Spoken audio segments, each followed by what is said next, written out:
यहाँ पर मंच पर बैठे हुए सभी हमारे सम्मानित सदस्यगण और आप सब लोग सफाई कर्मचारी जो हमारे यहाँ पर आज ये वक्त आ गया है कि आप लोगों को धरना पर बैठना पड़ रहा है, तो बहुत ही अफसोस की बात है।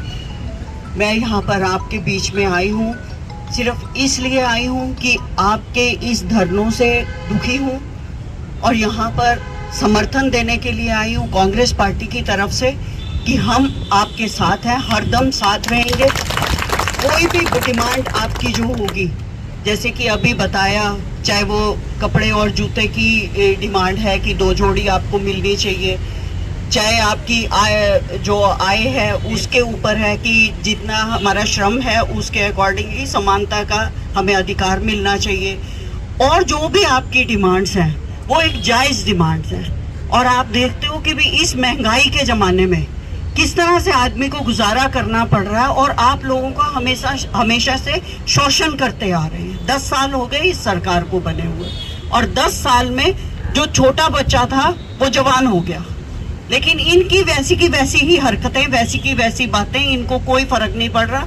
और यहाँ पर डबल इंजन की सरकार है, केंद्र में भी बीजेपी की सरकार और यहाँ पर हरियाणा में भी बीजेपी की सरकार है, और सरकार दोनों जगह सरकार होने के बावजूद आम जनता जो है दुखी है। हर वर्ग जो है धरनों पर, प्रदर्शन पर है। क्यों जरूरत पड़ रही है उनको धरने और प्रदर्शन पर? अगर सरकार अपना काम उचित तरीके से करे और सब जनता की जो डिमांड्स हैं उनको पूरा करे। हम सरकार क्यों चुनते हैं? इसीलिए चुनते हैं सरकार कि हमारे जो काम है वो होंगे, हमारे बच्चों का ध्यान रखा जाएगा, हमारा ध्यान रखा जाएगा। लेकिन इस सरकार ने क्या किया? महंगाई चरम सीमा पर बढ़ा दी, सभी वर्गों को धरनों पर बिठा दिया, चाहे वो महिलाएं हो, चाहे वो किसान हो, चाहे आप सफाई कर्मचारी हो, चाहे आशा वर्कर हो, कोई भी, चाहे कर्मचारी हो, चाहे व्यापारी हो, तो सभी लोग धरनों पर क्यों बैठे हैं? तो ये सरकार की नाकामयाबी है ना। हमने तो सरकार को चुना था, सरकार को बनाया था, मोदी जी ने बहुत अच्छे हमें सपने दिखाए थे, अच्छे दिनों के सपने दिखाए थे। क्या यही अच्छे दिन है कि हमें यहाँ सड़कों पर, गर्मी में सड़कों पर बैठना पड़े? किसान 1 साल तक सड़कों पर बैठा रहा, इन्होंने सूद नहीं ली।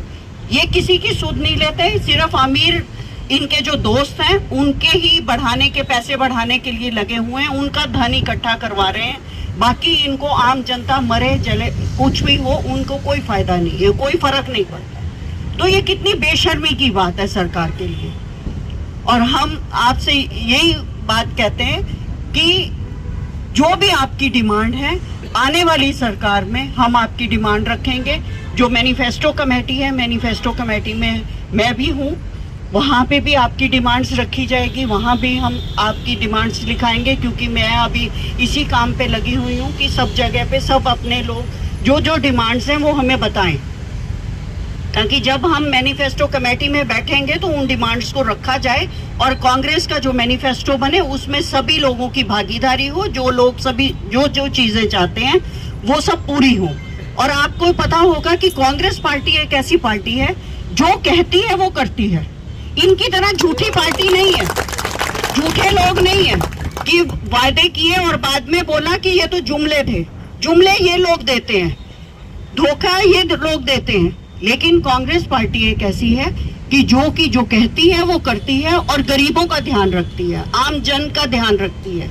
जितनी भी योजनाएं लेके आए वो कांग्रेस पार्टी ही लेके आए। इन्होंने तो कोई एक ईंट भी नहीं लगाई कहीं पे भी। आवास योजना हो, चाहे इंदिरा गांधी आवास योजना थी, और योजनाएं जो लेके आए वो कांग्रेस पार्टी ही लेके आई ना। तो इन्होंने तो 10 सालों में कुछ नहीं किया, सिर्फ झूठ बोलने के सिवाय, झूठ परोसने के सिवाय कुछ नहीं किया। तो आपकी जायज मांगे हैं और हम इस मांगों को जैसे ही कांग्रेस की सरकार आएगी उसको जल्द से जल्द पूरा करवाएंगे, और हम लोग आपके साथ खड़े हैं। बहुत बहुत धन्यवाद।